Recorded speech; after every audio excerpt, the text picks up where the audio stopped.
নতুন করে ঢালাই করা কংক্রিটের উপর পা রাখাকে কেন্দ্র করে জগন্নাথ বিশ্ববিদ্যালয়ের শিক্ষার্থীদের সঙ্গে পুরান ঢাকার ধোলাইখাল এলাকার স্থানীয়দের সংঘর্ষের ঘটনা ঘটেছে।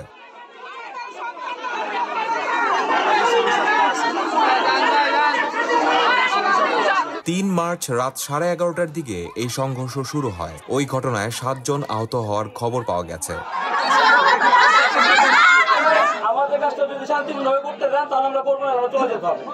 ঘটনার সূত্রপাত হয় জবি শিক্ষার্থী সম্রাটের দুর্ঘটনাবশত নতুন ঢালাই করা কংক্রিটের উপর পা রাখাকে কেন্দ্র করে। ধোলাইখালের একটি বাজারের কাছে স্থানীয়রা সম্রাটের সঙ্গে ঝগড়ায় জড়িয়ে পড়ে এবং তার গায়ে হাত তোলে। সম্রাট আত্মরক্ষার চেষ্টা করলে ধীরে ধীরে পরিস্থিতি উত্তপ্ত হয়ে ওঠে। সূত্র আরও জানায়, এক পর্যায়ে স্থানীয় একটি দল সম্রাটকে মারধর শুরু করলে তিনি তার সহপাঠীদের সাহায্যের জন্য ডাকেন। খবর পেয়ে আরও 2 জন জবি শিক্ষার্থী ঘটনাস্থলে যান, তবে স্থানীয়রা তাদেরও মারধর করে আটক করে রাখে বলে অভিযোগ উঠেছে। জগন্নাথ বিশ্ববিদ্যালয়ের জানুয়ারি 18-এর সম্রাট ভাইকে মারা হয়, তো আমরা সবাই ওইখানে মীমাংসার জন্য আর কি প্রথমে যাই।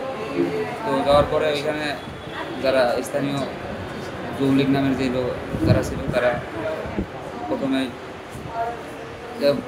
বুঝতেছিল করে আমরা যাওয়ার পরেই কথা উত্তেজিত হয়ে যায় তারা। তো কথা কাটাকাটি এক পর্যায়ে আমাদের তারা সংঘর্ষ লিপ্ত করে এবং আমাদের মারধর করে আমাদের বের করে দেয়। আমরা চলে আসি রাস্তার দিকে। তো আসার পরে আমরা চলে আসতেছিলাম, আমাকে অন্য গলি দিয়ে ওরা ঢুকে এসে আমাকে ধরে নিয়ে যায়। ধরে নিয়ে যাওয়ার পরে প্রথমেই আমার মানিব্যাগ এবং ফোন নিয়ে নেয়। দুদিক থেকে মারধর করতে থাকে, মারতে মারতে আমার ভিতরে নিয়ে যায়। পরে লাঠি এবং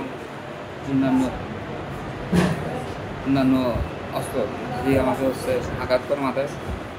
আঘাত করার ফলে আমার মাথা যখন ফেটে যায় তখন ওরা বলতে থাকে যে মারা গেলে সমস্যা হবে, ওরা হাত দিয়ে মারে। এমত অবস্থায় আমাকে একটা ক্লাবের মধ্যে নিয়ে যাওয়া যায়। ক্লাবের মধ্যে নিয়ে যাওয়া আমাকে মারা হয়। এই 20-25 মিনিট আমাকে খুশি কিল মারা হয়। পরে কিছু স্থানীয় লোকজন আমাকে সেভ করে এবং পুলিশ যাওয়ার পরে পুলিশের কাছে কথা পুলিশ কিছুক্ষণ পরে যায় এবং গণতান্ত্রিক অধিকার পরিষদের সাধারণ সম্পাদক রাব্বি ভাই এবং আরও 2-1 ভাই ছিলেন, ওনারা আমাকে নিয়ে আসে।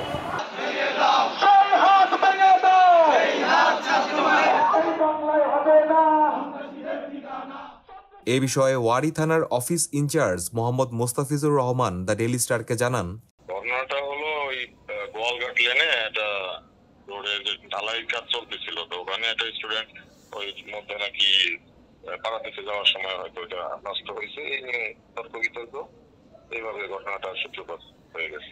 ছাত্র তারা 6 জন হাসপাতালে আছে। স্থানীয় পাওয়া যায় নাই তথ্য, শুনেছি যে একজন আহত হয়েছে, সঠিক তথ্যটা এখনো পাইনি। পদক্ষেপ আমরা অভিযোগ প্রাপ্তির সাথে আইনগত ব্যবস্থা নেব।